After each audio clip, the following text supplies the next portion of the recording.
اچانک گدھ بولنے لگا، عباس تم ان ہاتھوں کا کیا کرو گے جب تمہارے پاس اتنے پیارے پر ہیں؟ میں بھوکا ہوں، مجبور ہوں، میرے پر ٹوٹے ہوئے ہیں، تمہارے ہاتھ مجھے سیر کر دیں گے۔ تم اپنے ان خوبصورت پروں کے ساتھ پرواز کرو۔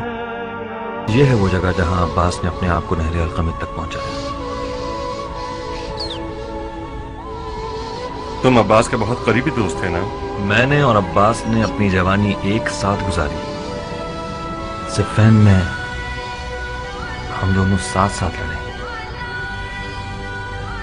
ایک ہی خیمے میں سوتے تھے اور آدھی آدھی رات تک گفتگو کیا کرتے تھے۔ عباس کی آرزو تھی کہ اتنا طاقتور ہو جائے کہ ذوالفقار علی کا وارث بن سکے۔ وہ مولا علی کی تنہائی کو پورے وجود کے ساتھ محسوس کرتا تھا۔ وہ اس مقام پر پہنچنا چاہتا تھا کہ جب مولا علی کے برابر میں کھڑا ہو جائے تو مولا علی کہیں اب مجھے لشکر کی ضرورت نہیں، عباس میرے لیے لشکر کے برابر ہے۔ ان دنوں ہم دونوں بچے تھے، کسی گنتی میں نہ تھے۔ عباس اس بات پر بہت ناراض تھا، بالآخر برداشت نہ کر سکا۔ ایک دن میرے بابا مالک کے سامنے کھڑا ہو گیا اور تن کر کہنے لگا کہ مالک، آپ کو آج مجھے اپنے ساتھ میدان میں لے جانا ہوگا۔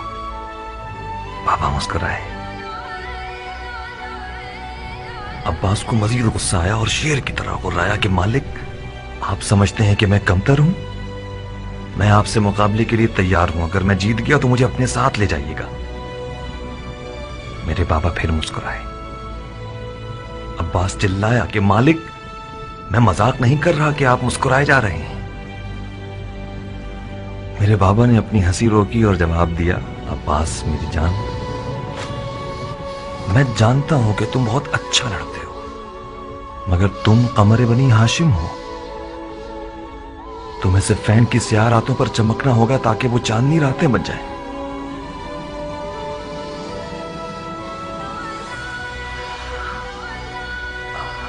عباس نے جب یہ تعبیر سنی تو خاموش رہا۔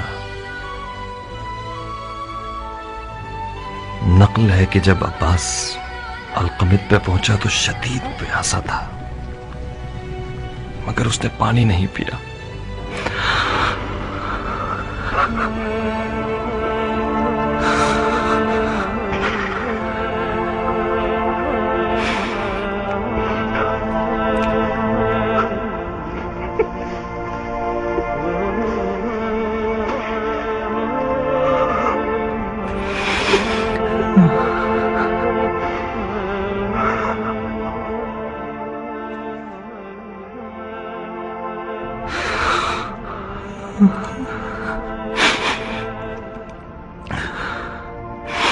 ایک رات عباس پسینے میں نہایا ہوا نیند سے گھبرا کے اٹھا، بار بار اپنے ہاتھوں کو اور مجھے دیکھتا تھا۔ میں نے پوچھا کوئی خواب دیکھ لیا؟ اس نے کہا ہاں۔ میں نے پوچھا کیا خواب دیکھا؟ ٹوٹتی ہوئی سانسوں میں مجھے جواب دیا، ابراہیم، میں نے خواب میں دیکھا کہ میرے ہاتھ نہیں ہیں، میرے ہاتھ کھو گئے تھے۔ میں اپنے ہاتھوں کو ڈھونڈ رہا تھا کہ اچانک میں نے گدھ کے جیسا ایک پرندہ دیکھا جس کی چونچ میں میرے ہاتھ تھے۔ وہ میرے ہاتھوں کو کھانا چاہتا تھا۔ میں نے اسے پتھر سے مارنا چاہا، مگر مجھے خیال آیا کہ میرے پاس تو پتھر اٹھانے کے لیے ہاتھ نہیں۔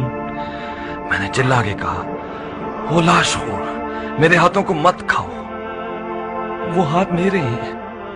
اچانک گدھ بولنے لگا، عباس تم ان ہاتھوں کا کیا کرو گے جب تمہارے پاس اتنے پیارے پر ہیں؟ میں بھوکا ہوں، مجبور ہوں، میرے پر ٹوٹے ہوئے ہیں، تمہارے ہاتھ مجھے سیر کر دیں گے۔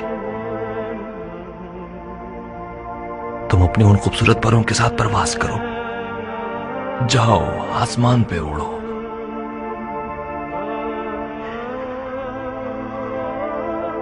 جب میں نے سنا کہ عباس کے ہاتھ کاٹے گئے تو اس کے اس رات والے خواب کی حکمت کو سمجھ گیا۔